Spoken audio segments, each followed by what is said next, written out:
Menarikan ikan yang mendarat di pantai Tawang Sidomulyo. Syedon, warga desa Sidomulyo, Kecamatan Ngadirojo, Kabupaten Pacitan, digegerkan dengan penemuan 2 hiu tutul yang terdampar di pantai Wonocaki pada Selasa 6 September 2022. Kapolres Pacitan AKBP Wildan Albert mengatakan kedua ikan tersebut ditemukan pertama kali oleh nelayan setempat pada pagi hari sekitar pukul 7 waktu Indonesia Barat. Sejumlah nelayan berusaha mencoba mengembalikan kedua ikan tersebut ke tengah laut, namun mereka kesulitan karena ukurannya yang terlalu besar. Wildan mengatakan selama ia menjabat tidak pernah ditemukan kejadian serupa di pantai Wonocaki, sehingga terdamparnya 2 ikan bernama lain hiu paus tersebut menjadi perhatian warga.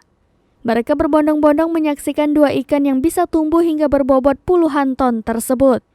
Wildan juga telah berkoordinasi dengan instansi terkait untuk mengetahui penyebab terdamparnya 2 ikan bernama Latin Rhinchodontypus ini. Video terdamparnya hiu tersebut juga viral di media sosial, salah satunya di akun Instagram @kabarnegeri. Dalam unggahannya, akun tersebut menyebutkan 2 ikan tersebut berjenis kelamin jantan dan betina.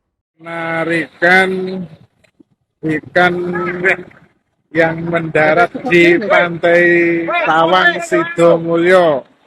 Ada 2 ekor ikan ini yang mendarat, ikan paus. Ukurannya ini kira-kira panjangnya 4 meter, yang satu sekitar 6 meter, 7 meter yang satu. Jadi ini satu.